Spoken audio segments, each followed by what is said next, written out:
หมดแล้วตัวใหญ่มาหอดแล้วมีเสียงดี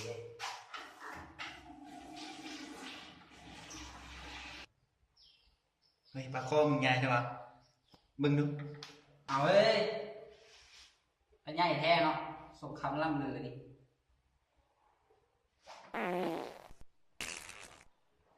ไอ้มึงไปขี้เลยบ่ไปก็ว่าปิ๊กเปียกนี่ข้าวตัวเดียวเลยโอ้แล้วเอาดิขายแม่เจ็บคอไปเลยนะ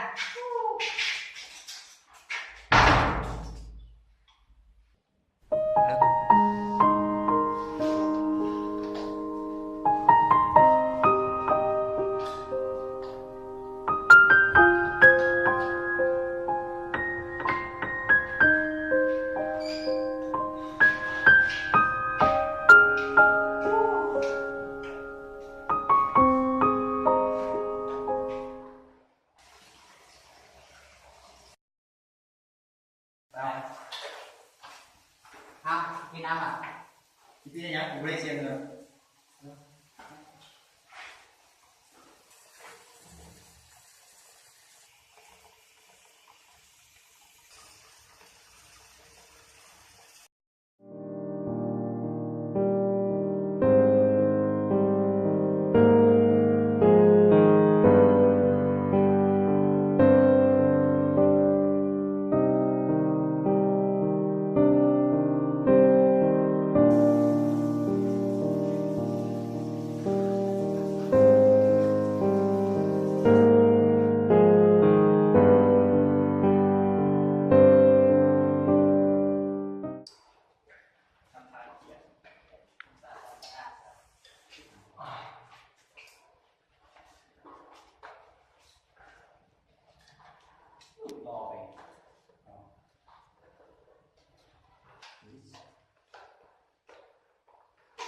อุ้ย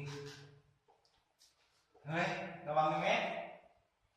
เกือบราคาแพงนี่ขอโทษได้เขาไม่ได้ตั้งใจมูบอกเกือบนี่เงินเดือนเจ้าเดือนหนึ่งนี่ซื้อมาได้นี่ขอโทษได้เขาชี้เช็ดให้นี่เซ็ตให้มันสะอาดนั่น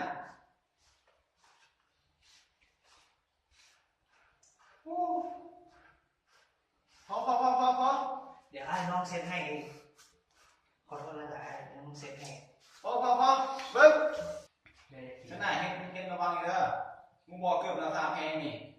ฉันน่ากับคนหูแน่มูจักแน่โอเค